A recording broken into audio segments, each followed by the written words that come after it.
Hello, my name is Roshan, and today I'm going to be showing you all how to write a program which converts a word into its Pig Latin equivalent. So what Pig Latin is it's just a manipulation of the words. So here are the rules for it. If a word begins with a vowel, you just add yay to the end, so out comes out yay. If it begins with a consonant, you move all the consonants before the first vowel to the end of the word and then add a. So scram becomes am plus skr plus a. So to start with, we're going to want to import scanner such that we can get the word from the user, and then we're going to want to do the class statement. The file name, brackets, then main, and now we can actually start the program. So we want to set up the scanner. Scanner scr equals new system.in, and then we want to give directions. So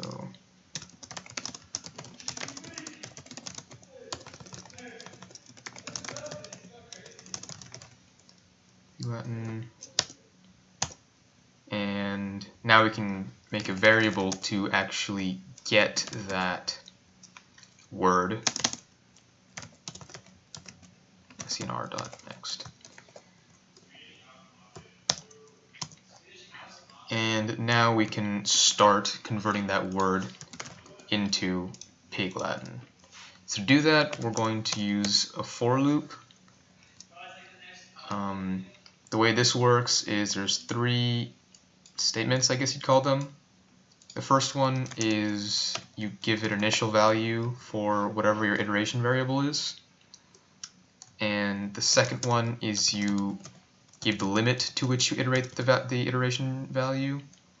And the third one is how much you iterate that value by. So I++ means we're going to be adding 1 to I every single time we run the loop. And we do that until the second statement is false. So we're going to iterate for how many ever characters the word is in length. So we're going to use word.length, and that'll just give us the length of the word, which is very useful. It'll give us the length of the word plus 1. This less than is going to iterate until it's word length -1, so we're not going to get any index errors or anything like that. And now for the Pig Latin process, the approach I'm going to use is I'm going to check how many consonants the word starts with, and that will let us know what to do with the word. So we use an if statement. If before that we had to define what it means to start with a consonant. So we're going to make a string variable vowels equals the OU. So these are all our vowels. So and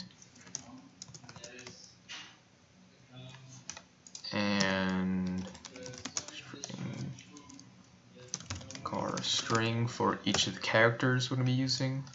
This will make sense in a moment. So for the if statement, we're going to do if not vowels dot contains word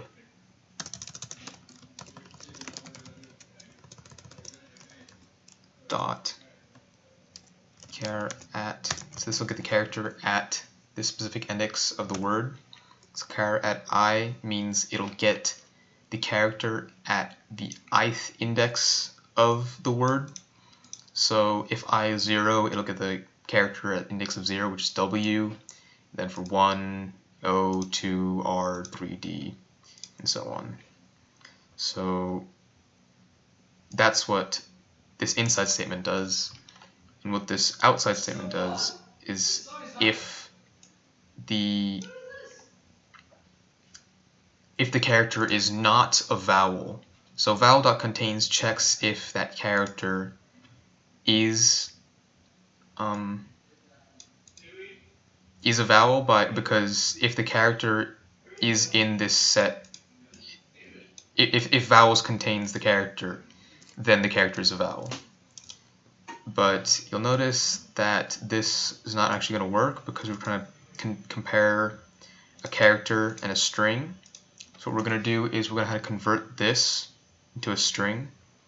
And to do that, I'm actually going to take it out of here momentarily, just put it in a variable, char string, because it's just easier to work with, makes it more readable, and do string.value of, which converts this to a string, lets us use string methods like vowels.contains.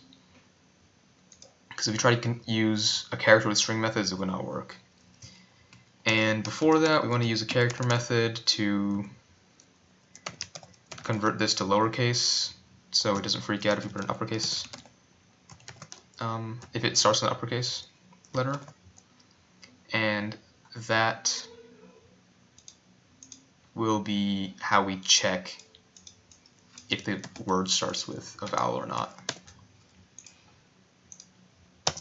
And for this, so if the character is a consonant, we want to update a counter variable by 1. So you have to make a counter variable, int counter equals 0, set it to 0, so we can add stuff to it. If it's not set to anything, we can't add anything to it. It'll just break. So counter plus plus. And this will update counter by 1 for every time this if statement runs. So for every consonant, it'll update counter by 1. And if it's not a consonant, we want to break. So we do else break. So what this does is it tells us how many consonants a word starts with. So if it starts with 2, this will run twice, and this won't run. But on the third time, this will evaluate to false, and this if statement won't run, but this else statement will, breaking the loop and letting us know how many consonants the word start with. So now we just have to create the word, and the way we're going to do that is with substrings. But before that, we can do the easy one, which is if it starts with a vowel. So if counter equals 0, we found no consonants at the start of the word, only vowels, then what we can do is print word plus yay. And that's it for vowels. If it starts with a consonant, then else. The rules are a bit more complex. Remember, scram becomes m plus skr plus a. It'll help us a bit with logic. We're not going to want to do directly a print statement because that'll get a bit confusing and a bit hard to read, so we'll make another variable, string pig word, and this will just simplify, make it more readable. So pig word equals am. So am is the way we're gonna get that is word dot substring, and we're gonna put counter in this substring. So if you only put one statement in the substring, one argument in the substring, or I forget what it's called, one thing in the substring, then it's going to cut the word at whatever index that is to the end of the word. So counter for scr, counter is going to be equal to 2, I believe. So at r, so after r, it'll cut scr off and just give us am. So after that, we want scr now. So we do word dot substring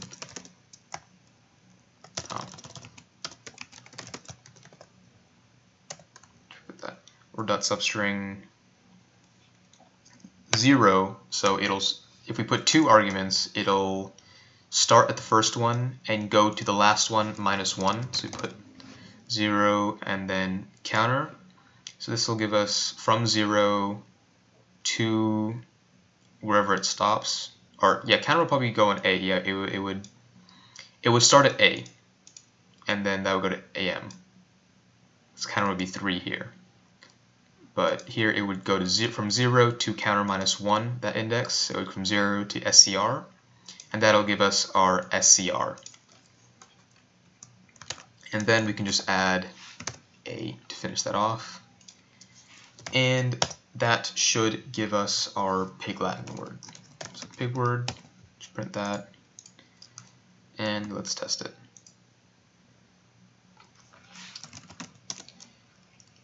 So you want to compile, what's the word, what's it called? My pig Latin.java. And I forgot a semicolon.